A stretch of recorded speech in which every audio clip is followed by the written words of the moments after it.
completed 6,026 complaints. This is amongst that 20,000 that you saw.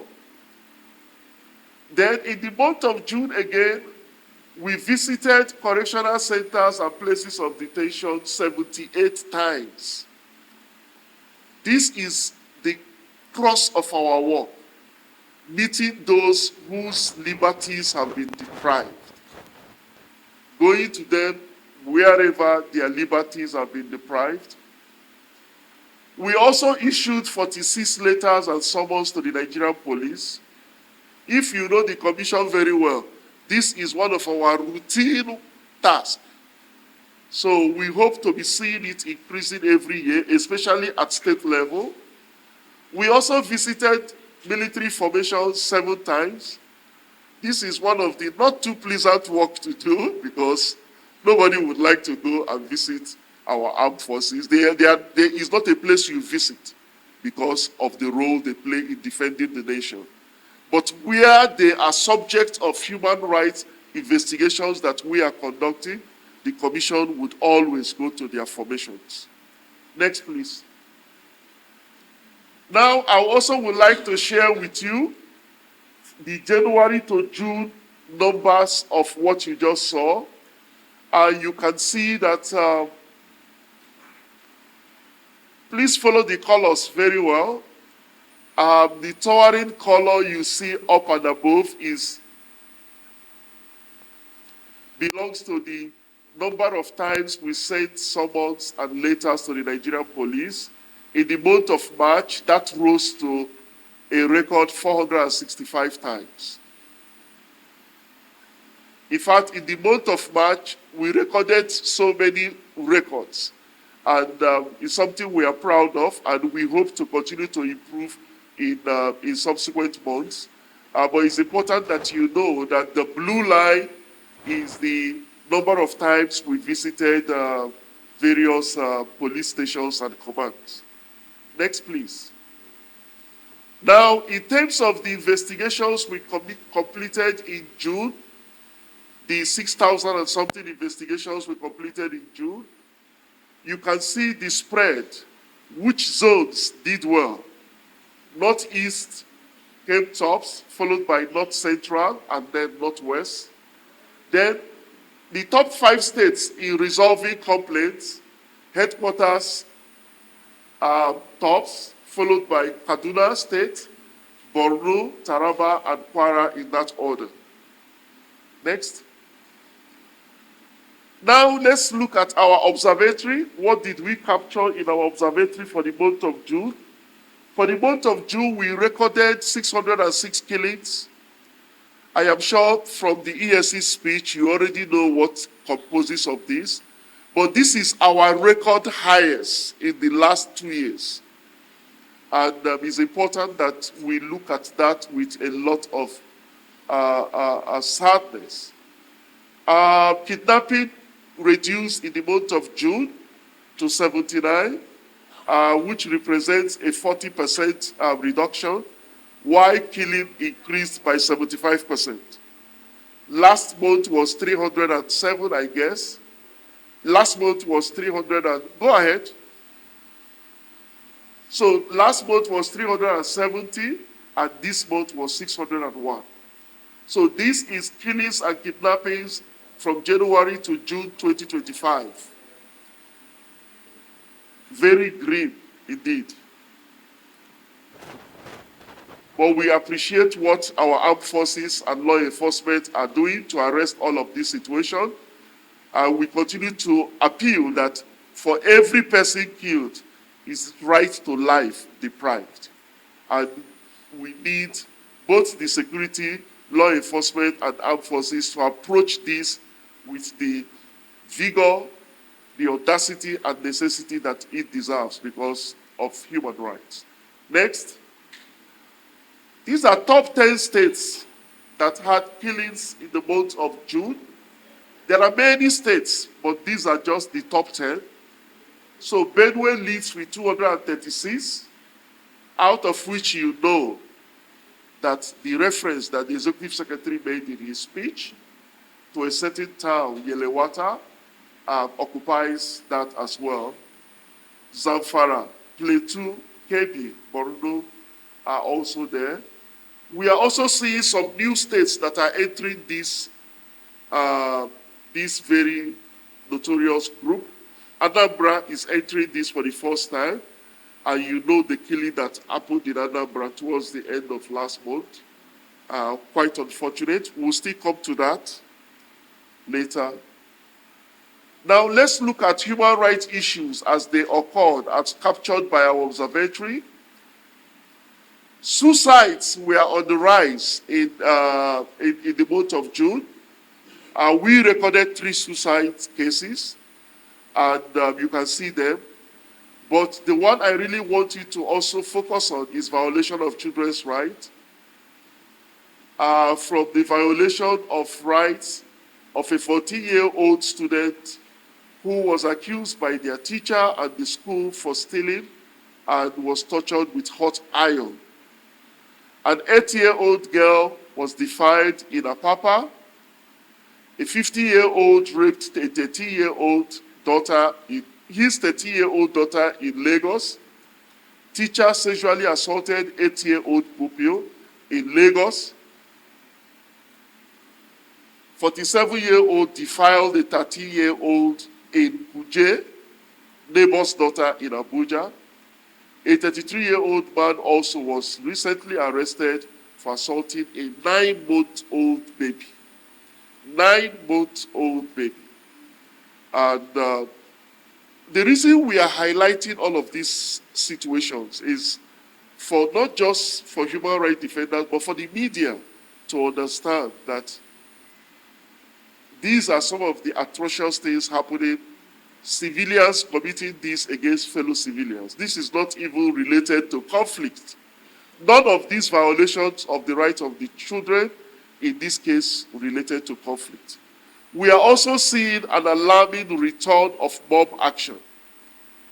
We had over 12 mob actions in the month of June. We are just showcasing these 2. There was mob action in Benin City, for instance, where a couple was stripped because they were caught probably having an affair, and they were stripped and paraded the streets of Benin City. And we think that the mobs taking laws into their hands is taking us to the Stone Ages. Okay? Taking laws into your hand is also a violation of people's human rights. In this case, we see students and young people burning down the offices of the Nigerian National Drug Law Enforcement Agency, and also angry students burning down the principal's house in Benue State. These actions might have been precipitated as a result of anger or violations of human rights, but the actions meted out are also further debasing and violation of human rights of those involved. Next.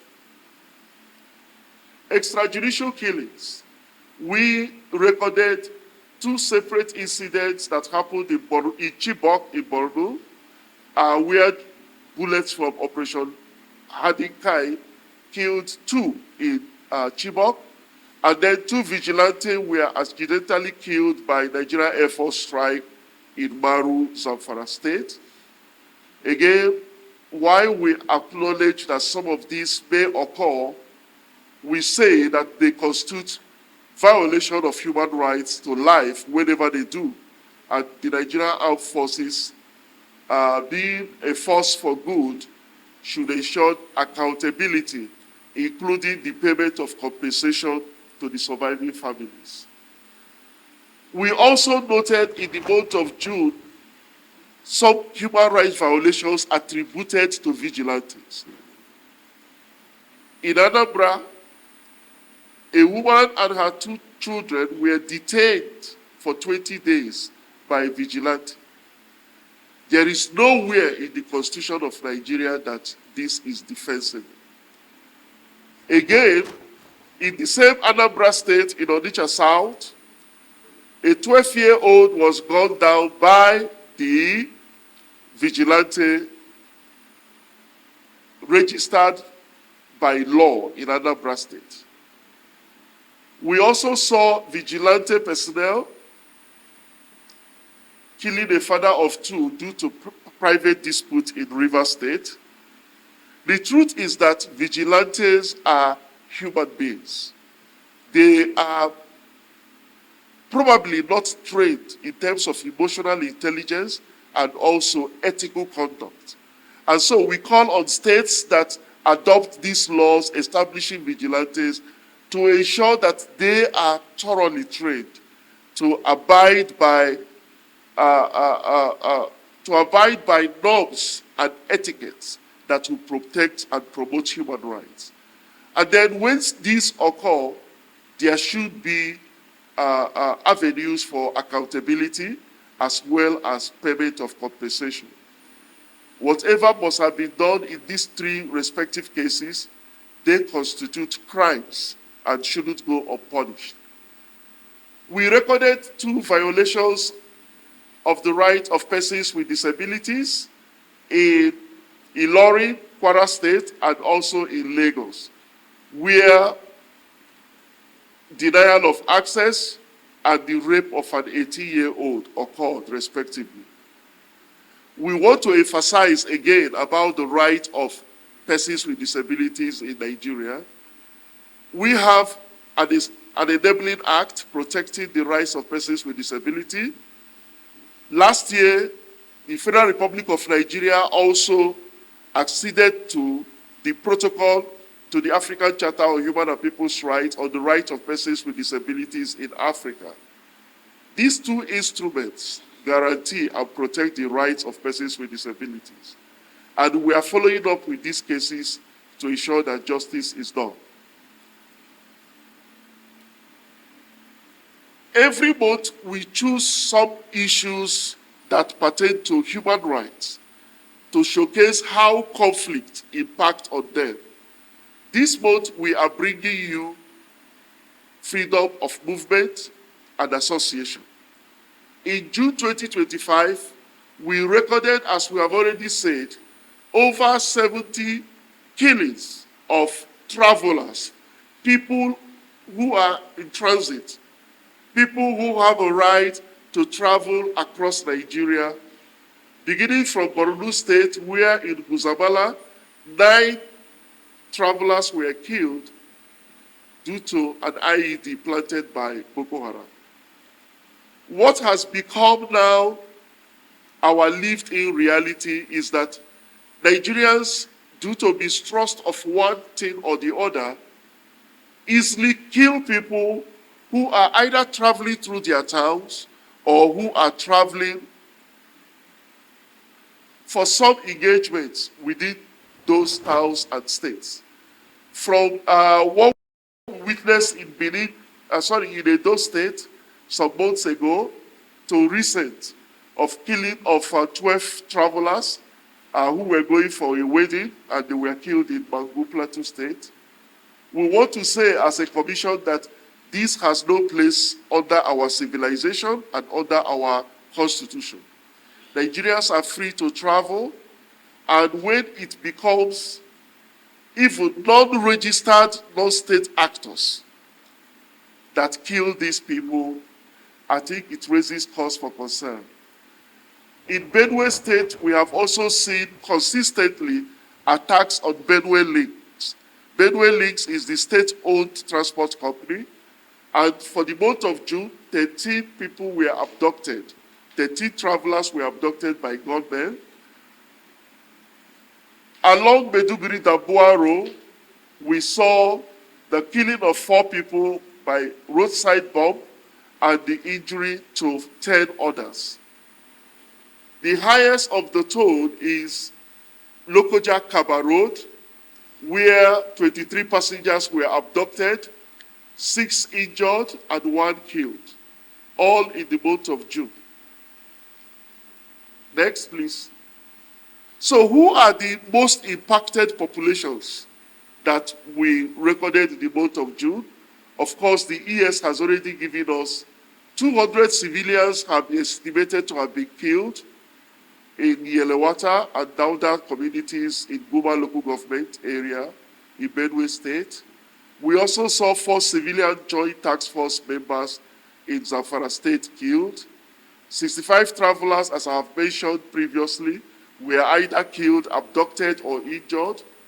76 farmers were attacked across 12 states, were attacked and either killed, abducted, or injured as well. These are most impacted populations. And if you look at all through, the travelers we've already given you is their freedom of movement and association. For the farmers, is our collective right to food that is being threatened due to all of these attacks we see on farming populations. Next, please. So I present to you the dashboard for June 2025, which represents some of the information we have given for June alone. I want to thank you all for your attention. I want to thank in particular our state offices, without whom collecting this data would have been very difficult.